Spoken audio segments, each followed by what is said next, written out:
Cantor Audio, a division of Recorded Books, presents The Year That Broke Politics, Collusion and Chaos in the Presidential Election of 1968 by Luke A. Nichter. Narrated by Kent Klineman. Introduction. This is treason. President Lyndon Johnson's remark to Republican Senator Everett Dirksen on the eve of the 1968 presidential election has been widely seen as a reaction to Richard Nixon's effort to sabotage the peace talks in Paris between the United States and North Vietnam. Johnson, after inheriting the conflict in 1963, had begun escalated military involvement in 1965, eventually overseeing a war effort that killed 36,956 Americans and many more Vietnamese by the end of 1968. The war reduced American credibility around the world and made it almost impossible for Johnson to advance his remaining domestic agenda. He was desperate to leave office as a peacemaker. There had been a breakthrough in the talks, and his time was short. On November 5th, voters would elect either Vice President Hubert Humphrey, former Vice President Richard Nixon, or former Alabama Governor George Wallace to succeed him. But we need to take a fresh look at what Johnson said, at what Nixon was doing, at the relations among Johnson, Humphrey, Nixon, and Wallace, and at the entire dynamics of the 1968 presidential campaign. Nothing was as it seemed. Lyndon Johnson should be restored to the central place he occupied. His withdrawal from the election was not a withdrawal from politics. Feeling bitterly rejected by some in his own party, he was eager to influence the choice of his successor, who would bear directly on his own legacy. Nixon correctly perceived that the votes of millions of moderates who supported Johnson over Barry Goldwater in a landslide in 1964 could be in play in 1968. Sworn political enemies, when not facing each other on the ballot, Johnson and Nixon had much less to disagree about, and discovered they needed each other. The year 1968 was one of the most tumultuous in American history. The nation's population passed 200 million for the first time. The war in Vietnam exceeded the Revolutionary War as the nation's longest military conflict. The nation was more divided than at any point since the Civil War. The 20th-century years, 1914, 1929, 1939, and 1991, and the Revolutionary years, 1789, 1848, and 1989, were pivotal, defined by some political, economic, social, or military event. But 1968 included all four types of events. Americans saw the nation challenged from abroad and from within. We were forced to reconsider what we stood for, where we were going, and whether the fabric of society was strong enough to contain the range of passions our differences evoked. Some of those differences were generational, seen in nationwide campus unrest and the Democratic National Convention in Chicago. Time magazine called it the biggest year for students since 1848. It was a coming of age for the younger generation, which was defined by it. In 1968, Theodore White wrote in one of his earliest and most famous chronicles of the year, "It was as if the future waited on the first of each month to deliver events completely unforeseen the month before." There was almost too much tragedy and drama to list briefly.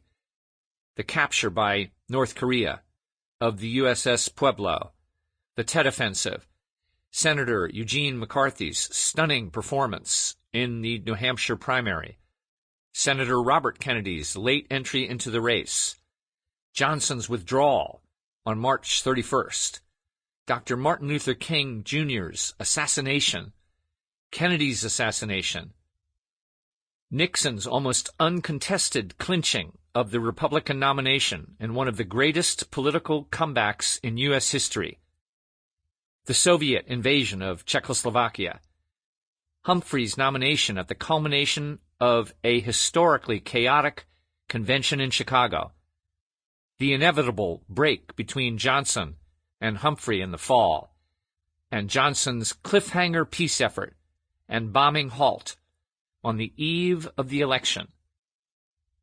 The nation was fractured. Socially, our communities were divided in response to racial upheaval in our cities. We struggled to find the right balance between allowing protest and maintaining law and order. The United States seemed to have reached the limit of its means to pay for both social progress and the war. The economic warning lights, including slower growth and rising inflation, were blinking red. Our armed forces were spread around the world, and few issues were more divisive than the draft that forced our young into combat. The old politics seemed to have run out of answers. The Cold War had reached a turning point, headed toward an unknown destination. The post-war era of American dominance was ending, and the West was being eclipsed by the rise of a hostile and threatening East. It has taken more than a half-century to see 1968 with the distance needed for a more dispassionate assessment. The year was examined, even before it was over, with the first published works hastily written in the weeks after Election Day. Campaign memoirs poured out over the next few years. The focus has been on the rebellious actions of young people, the campaigns of Robert Kennedy or Eugene McCarthy, and Vietnam.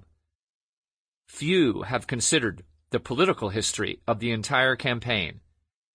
Some chroniclers were at the beginning of their careers in 1968, and their choice of subject was shaped by their personal experiences and political commitments. The flood of quickly published works has led to the assumption that we know everything there is to know about that year. By the time historians turned to it, decades later, the conventional wisdom was firmly established and largely impervious to the new evidence that usually shifts our understanding of people and events. The history of the time will require a considerable perspective. British journalists Lewis Chester, Godfrey Hodgson, and Bruce Page predicted with a surprising amount of professional distance in the immediate wake of the election. The intervening years allow for fresh analysis by those with no stake in the outcome or legacy to defend. A great opening of archival materials now permits a fuller discussion because, despite all that has been written, we have lacked many rigorously researched historical accounts. Despite the many books about 1968, until now, the story of the presidential campaign has been told in solos, political memoirs, campaign biographies, and Cold War histories. This work brings the participants together, reflecting the complexity of the 8-month contest and the high stakes it represented for America and the world.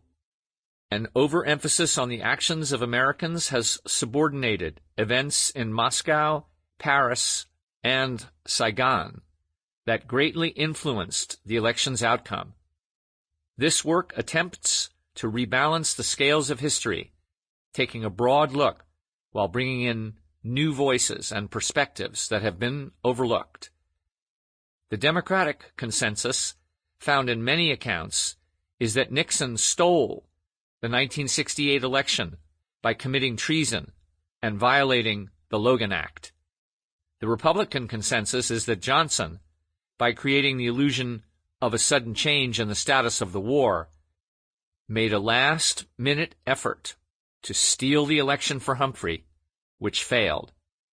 Each interpretation has perpetuated myths that distort our understanding of the campaign and election result. This book rejects both.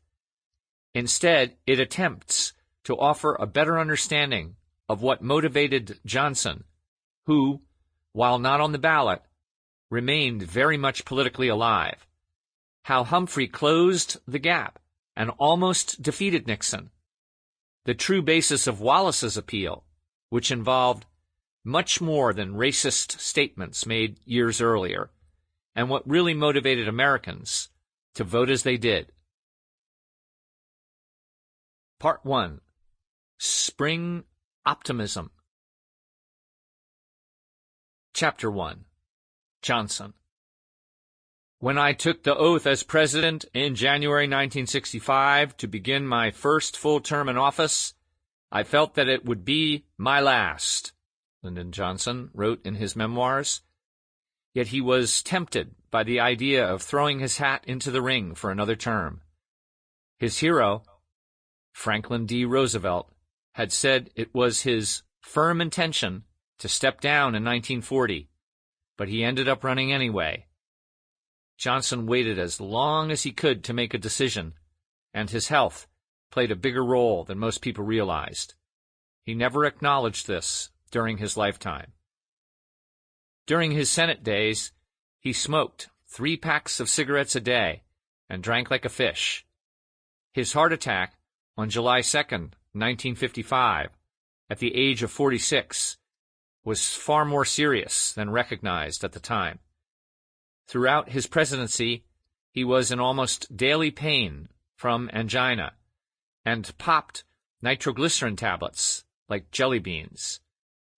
Lady Bird bought a black funeral dress in 1965 in case her husband died suddenly.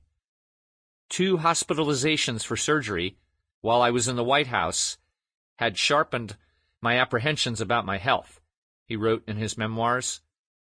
His father, Samuel Ely Johnson, Jr., had died at 60, having suffered a stroke a decade earlier. Johnson would reach that age on August 27, 1968. Anyone could see how much he had aged in office. He was arguably the hardest-working president of the modern era, and no one could drive Johnson harder than he drove himself. If you met him, you might describe him as a force of nature, an egomaniac, untrustworthy, coarse, mean of spirit, and unforgiving. He understood how the presidency had drained the health of Democratic heroes Woodrow Wilson and Franklin D. Roosevelt. People of Johnson's generation, born in the early 20th century, remembered how Wilson declined during his second term and was eventually incapacitated, his left arm and leg paralyzed for the last 5 years of his life. His family's history of stroke and heart disease concerned Johnson greatly. While he felt he could run again and win, he worried he would be unable to finish his second term. "This is a terrible strain, and men in my family have died early from heart trouble," he said. "I'd like to live a bit longer." Something else also kept him from running. "I think that what was uppermost, what was going on over and over in Lyndon's mind," Lady Bird wrote in her diary, "was that I've heard him say increasingly these last months, 'I do not believe I can unite this country.'" She saw the strain her husband was under from the growing virus of the riots, the rising list of Vietnam casualties, criticism from your own friends or former friends in Congress, and noted that most of the complaining is coming from Democrats. Kennedy Democrats, resentful that Johnson was in the Oval Office, never gave him credit after he ensured passage of Kennedy's stalled legislative agenda. Liberals predictably criticized him over Vietnam, but what especially burned him was their growing belief, as seen in the final report of the Kerner Commission, that the Great Society had overpromised and underperformed, and had divided the nation more sharply in the 1960s than at any point since the 1860s. Johnson and his intimates had discussed his retirement as far back as the 1964 campaign, and these conversations grew more frequent and intense after August 1967, when Secretary of Defense Robert McNamara announced his resignation. Lady Bird said that Johnson was stung by every staff departure, but when McNamara left on February 29, 1968, it was one of the hardest of his entire presidency.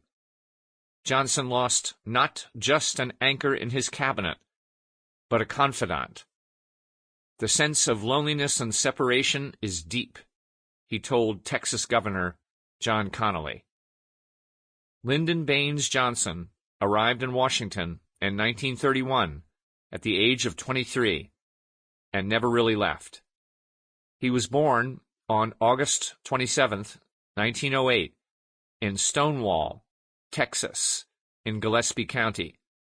It was a poor, rural borderland, about as far southwest as you could go and remain in the United States. New Mexico and Arizona had not yet joined the Union. Texas was a part of the old Confederacy, but due to a concentration of German immigrants, Gillespie County had always been more opposed to slavery and secession and more open to outsiders than much of the South. The people Johnson encountered as a young man were among the nation's poorest, especially in Cotulla, about halfway between San Antonio and Laredo, where he accepted his first teaching position after graduating from Southwest Texas State Teachers College. He was not a likely candidate to become one of America's greatest experts on the machinery of government. Johnson wanted to make a difference, and inspired by his father's political career and connections made in college, he believed he could make a difference. First elected to the House of Representatives in 1936, after cutting his teeth as a congressional staffer and Texas leader of the New Deal's National Youth Administration, he moved up to the Senate in 1949 and became both Senate Democratic whip and leader, while still in his 40s. Johnson learned legislation like no one else, not only the procedures and rules, but the personalities and the art of persuasion. He rose to prominence during the Eisenhower administration as the leader of the opposition. In the opinion of his chief Republican rival, Vice President Richard Nixon, among all those vying for the Democratic nomination in 1960, Johnson was most qualified to become president. His ability to talk to all different kinds of Texans served him well. He learned about loyalty, when it was due, and how to show it. Dear Jack, he wrote in a Christmas letter to President Kennedy in 1961, "Where you lead, I will follow." While Johnson did not have the pedigree of an Eastern establishment that looked down on him, he had the ability to outwork everyone else. In 1960, he rode Kennedy's coattails into the vice presidency while doing his part to hold the South in one of the closest presidential elections in American history. No one could have predicted that Johnson would become an accidental president. When Kennedy was slain in Dallas on November 22, 1963, Johnson instantly inherited national trauma and the unfulfilled anticipation of his predecessor's leadership. He also inherited the client state of South Vietnam and its dynastic rivalries, deep clan hatreds, rank betrayals, as well as fortitude in adversity, shining heroism, and deep love of country. As Bernard Fall wrote, all appear at regular intervals and sometimes simultaneously. Johnson and the nation had little understanding of what they were getting into. Included in this inheritance was the presence of 16,732 Americans engaged in combat, even though officially they were there only as military advisors. Had Johnson not inherited the problem, with his less than sure footing in foreign affairs, he might not have gone in search of adventure in Vietnam. Johnson had come of age in Washington as a witness to the powerful New Deal programs that transformed lives and the nation, and he must have concluded that he could achieve both Roosevelt's and Kennedy's unfinished goals by building sufficient consensus in Congress where Kennedy had stalled out. Johnson also sought to build consensus in the nation. He understood drama and emotion, how to attract the right kind of press attention at the most opportune time, and how to capitalize on a moment. Many of his Great Society programs focused on issues such as civil rights, education, poverty, Medicare, and the environment. It is hard to choose Johnson's greatest achievement during his presidency. Perhaps the Civil Rights Act of 1964, the Voting Rights Act of 1965, or Medicare and Medicaid, which were part of the Social Security Amendments of 1965. Johnson himself publicly said it was civil rights. But while he was certainly a visionary on that score, he was not the first. One could point to the Civil Rights Act of 1957, the first such legislation since Reconstruction, or Truman's 1948 order to desegregate the armed forces. Johnson's emphasis on using legislation to effect change meant that he was often an initiator or architect of change, but not its builder.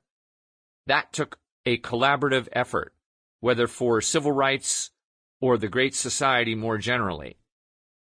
A less conventional answer might be that Johnson's greatest contribution was simply what he represented, the rise of the New South. The label incorporates more than the acceptance and promotion of civil rights. While the Eastern establishment and national media made fun of his accent and humble origins, he brought an earthiness and a work ethic to the White House that had not been seen since the time of Andrew Jackson. By demonstrating that a Southern president could be more than a gadfly focused on race and regional issues, Johnson paved the way for future Southern and Southwestern leaders, changing the way Americans thought about the South and bringing an additional degree of national healing a century after the Civil War. 4 of the next 7 presidents came from states that had been part of the Confederacy. Johnson faced great challenges with energy and resourcefulness, but the experience of governing during the turbulent 1960s seemed to drain him. Beginning in the summer of 1967, the violence, arson, rioting, looting, and crime across the nation were almost nonstop. The traditional standards of American conduct and behavior were, beyond any doubt, changing, Theodore White wrote. Johnson's hold on Congress was slipping, and the political mood in Washington was turning against him. For a generation, the goals of white liberals and black leaders had been peaceful integration. In June 1966, Stokely Carmichael coined a new slogan, Black Power. He meant black people having control over their own communities, an appreciation for black culture and values, black police officers to secure these communities, and black businesses serving as their backbone of commerce. But by 1968, some whites equated black power with hate, and Carmichael was doing little to counteract that impression. "If the white man tries to walk over you, kill him," he said. He urged followers to become urban guerrillas who would fight to the death while smashing everything Western civilization has created. Johnson had transformed himself from a Southerner who came of age with typical views regarding race into a champion of equal opportunity. But it was not clear whether, after 35 years in Washington, he was up to a new set of challenges. Lady Bird, his sounding board, editor, cheerleader, and chief critic, reflected, "I admire him fiercely. I want to see him spend himself, give whatever it takes, against this miasma of despondency, this ugly virus that is infecting our country." That miasma seemed to be beyond the reach of Congress. Maintaining consensus in the House and Senate was no longer enough to maintain consensus in the nation. Americans misconstrued race as a Southern problem, but the explosion of race riots and urban violence awakened the nation to the fact that Jim Crow did not reside only south of the Mason-Dixon line. Lady Bird was discreet, even in her diary, but a close eye can tell when things that bothered her must have irritated her husband too. Lady Bird had a strength and dignity that were never adequately portrayed to the American people, Billy Graham wrote. "I seriously doubt if any couple could love each other more than these two. I thought about their years together, the battles they had gone through together, the joy and sorrows they had had. I thought about the tremendous impact this couple had had on American life and history." Not only was Lady Bird the closest figure to Johnson to keep a diary, but her thoughts often included his. "I think the most frustrated I've been lately is reading a speech that Senator Fulbright made in which he indicated that the country is damned because we are spending so much in Vietnam instead of spending it here to take care of the poor and underprivileged," she wrote. This from a man who has never voted for civil rights measures and who even voted against Medicare in 1964. Johnson seriously considered using his 1968 State of the Union address, the least hopeful and most defensive of his annual messages, to announce that he would not run again. He had spoken with Texas Governor John Connally about whether he should seek another term. "You ought to run only if you look forward to being president again, only if you want to do it," Connally advised. "You also ought not to run just to keep somebody else from being president." Lady Bird remembered the conversation. "We spoke of the possibility of announcing the decision at the end of the State of the Union message. John made one grim statement that went something like this: 'The only way to answer all of those arguments is to die in office.' She signaled her wishes, but tried to let the final decision be his. Lyndon's decision is never far from my thoughts. She wrote in her diaries, "I cannot condone the outcome, though I will have some effect on it." As for his daughters, Johnson wrote, "Lucy did not want me to run. She insisted that she wanted a living father." Linda's response was more complex. As a daughter, she said, and the more reserved of the two, she would prefer that I not run, but as a citizen, she hoped I would. "Well, what do you think? What shall I do?" Johnson asked Lady Bird on the day of the address. The speech was ready. The question was whether to append a final line. "Accordingly, I shall not seek and I will not accept the nomination of my party for another term as your president." She read it over and judged it to be beautifully written. Lyndon handed me a piece of paper, a letter from John Connally, with his recommendations that he go with the statement tonight. She wrote in her diary, "Because he would never have a bigger audience. The occasion of the State of the Union Sample complete. Ready to continue?